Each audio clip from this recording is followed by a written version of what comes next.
Shabbat Shalom. Shabbat Shalom. What doesn't kill you makes you stronger. Stand a little taller. Doesn't mean I'm lonely when I'm alone. What doesn't kill you makes a fighter. Footsteps even lighter. Doesn't mean I'm over 'cause you're gone. For 3 weeks in 2012, that song, Stronger, was the #1 song on the Billboard 100 Hot Chart. Kelly Clarkson had done it again with that second single from her 5th studio album, which eventually sold over 5 million copies worldwide. It may be hard to imagine now in 2019 that there was a time, in fact, when none of us had ever heard of Kelly Clarkson. But she, in fact, only rose to fame upon winning the first season of American Idol in 2002. I'm thinking about Kelly Clarkson tonight and her words, "What doesn't kill you makes you stronger," because as we read the great story of our people, our Torah, we're coming across a very different type of idol this week. It's the episode, of course, of the golden calf. Now, unlike Kelly Clarkson after her breakup, when the camera turns to our Israelite ancestors at the beginning of Exodus chapter 32, they don't feel strong. In fact, they're having trouble standing tall, and they are desperately afraid of being lonely and alone. Desperately afraid.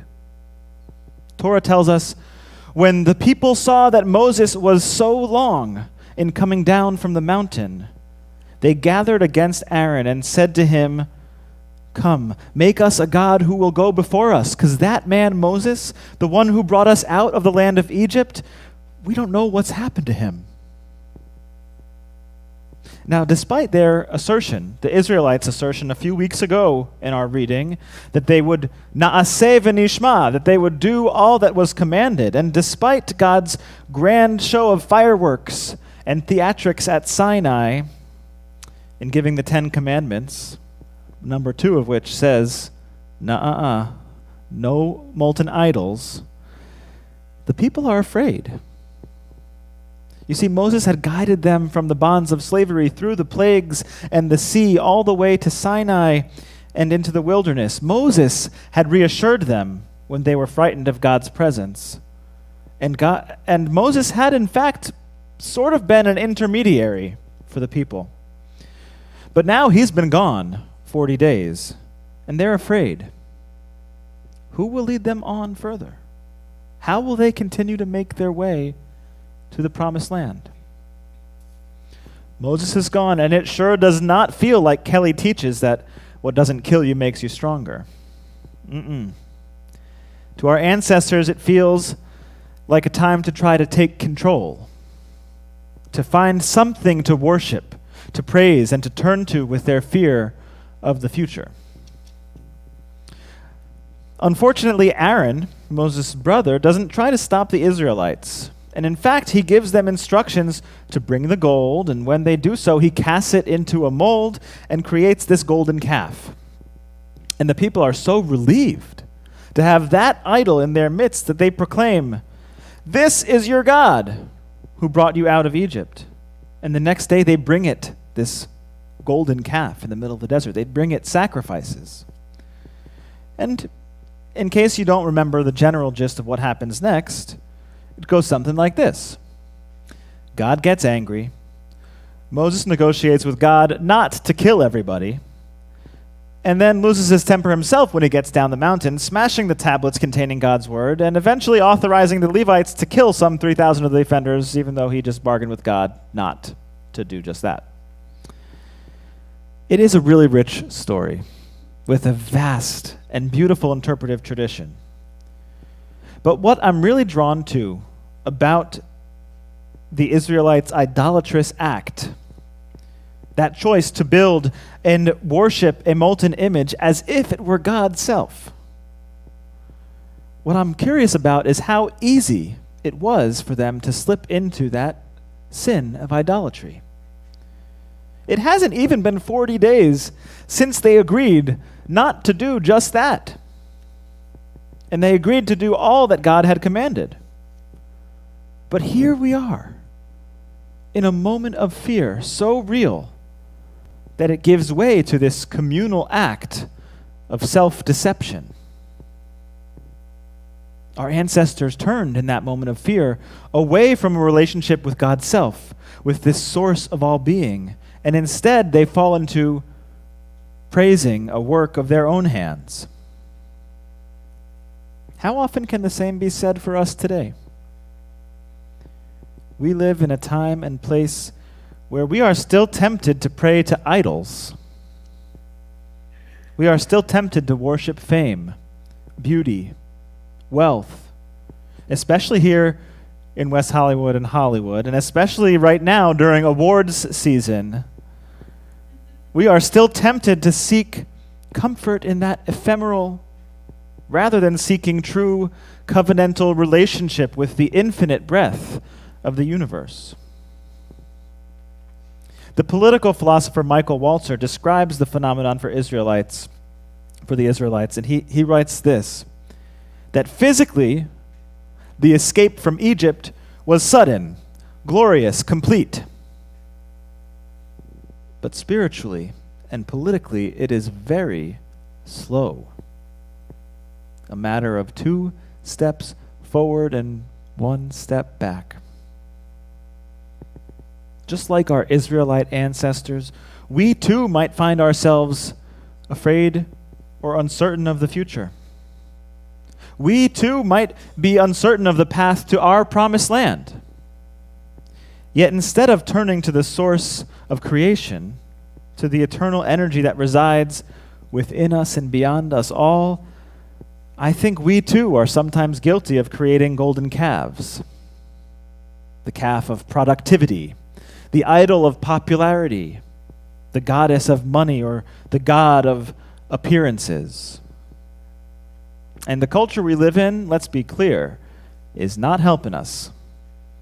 We need look no further than the very name of the show that propelled Kelly Clarkson to her fame, American Idol. It's a show that has been on the air for nearly 20 years, and literally in its name encourages us to praise talent, to glorify the work of human hands rather than trying to connect to something bigger, greater than ourselves. So, how might we break this cycle? How can we remind ourselves to connect, to breathe, to embrace existence and be grateful for our lives? Luckily, we find some advice for that right here, also in this very Torah portion, with the words that immediately precede the tale of the golden calf. In fact, we already prayed them tonight. V'shamru.